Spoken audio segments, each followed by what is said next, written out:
other old business? Mr. Prohl. I'll join in that with Bill.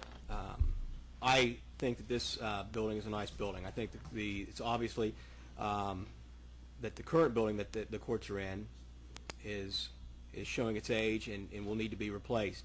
And I think the AEP building would be a good choice for that. My concerns come from, is this something that we can truly afford to do? We know that the courts have their money to purchase this building, but then maintaining this building in light of our budget that we have not yet seen, that causes me to be a little bit concerned. We're going to have to pay not only for the utility bills on this new building, which Ms. Patrick said would be roughly the same, correct? It'd be roughly the same amount. Appears to be, which is good, but then we're still going to be taking on the cost of mothballing this building at best, and that's going to be some extra funds. So my question is, are those funds available?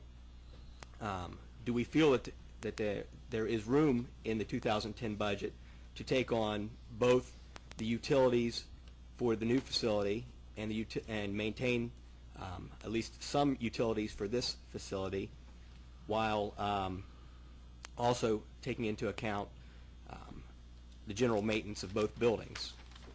And I'm not sure that we really have an answer for that tonight, because obviously we won't be able to have a good look at the budget until later. Any other old business this evening? I was listening to everything that's been said, and anything I can say would just be what somebody else has said. But it's time for us to do something, and we need to vote tonight on the building and move on. Otherwise, I don't like the idea of having this thing to go on like it's been going on in the past for all that time and not getting anything done. I think it's time to vote and move on, and we're not going to be able to satisfy everybody. We understand that, but we need to move on. Any other old business this evening? All right. Mr. Fawson, any petitions or correspondence received? Yes, Mr. President.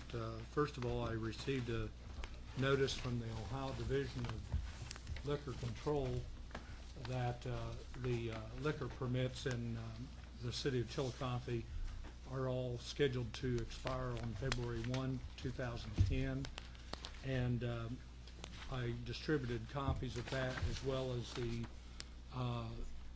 brochure on how to object to the issuance or renewal of the liquor permit to each member of council.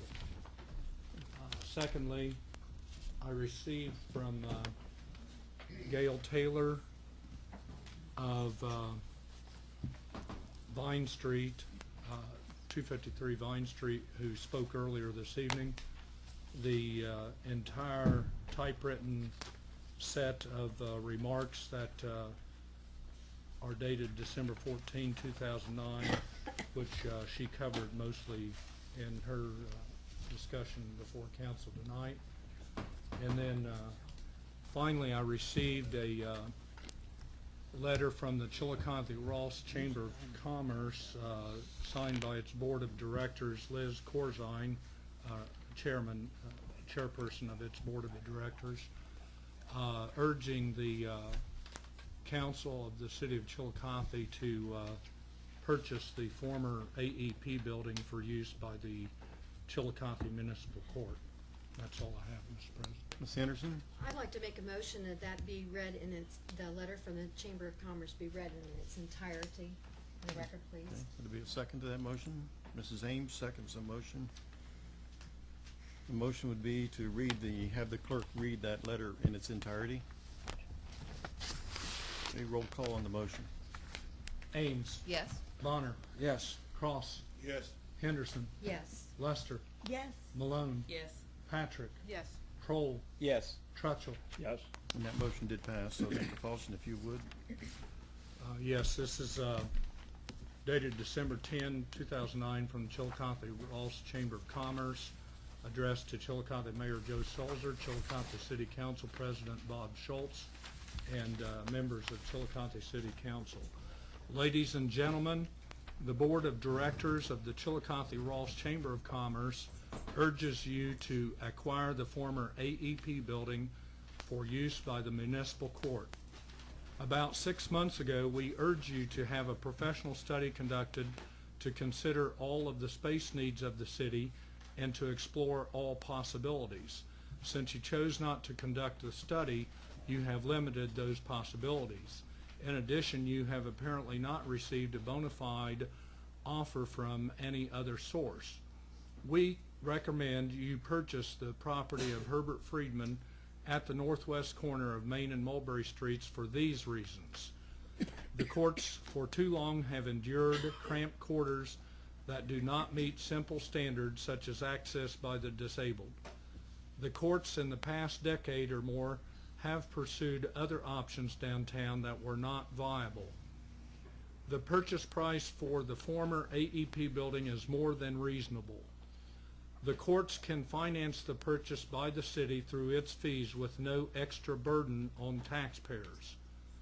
A separate building for the courts is the most desirable option for purposes of security. The AEP building, with a few modifications, will meet the space needs of the court for years to come. The court will remain in a downtown location, possibly spurring more development and investment in the downtown.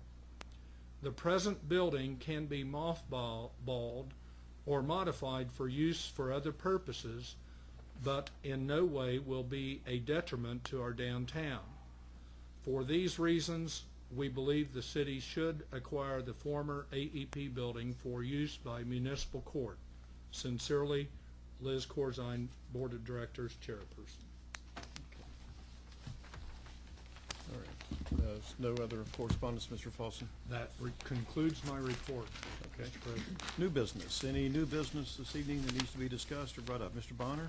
Thank you, President Schultz, and I apologize for leaving this off. I missed it originally. The Human Resource has a first reading on the agenda tonight also. This should create Section 137.21 and repeal Section 121.05 of the codified ordinances, and that's having to deal with residency within the city for some of our employees. And this is something that we need to look at, and I would just encourage all council members to take a good look at this before our next meeting, since we will have to waive the 3-read rule so we can vote on this before the current council expires. So nothing earth-shattering, but there is a lot in there, and I just encourage everyone to look at that. And if I just would say, I had to kind of chuckle in the chamber letter, which has some good points, with a few modifications. $1 million. I don't know how you can go $1 million, a few modifications, but that's thank you. Any other new business this evening? All right, committee assignments and meeting dates. Committee assignments made since our last meeting was number 392 to finance to appropriate funds for the year end of 2009, and 393 to finance to appropriate $46,000 for the fire pension fund. There's been no other meetings scheduled or review sessions scheduled at this time. Our next regular meeting that will actually close out this council term and year would be December 28th. With that, it gets us to legislation this evening.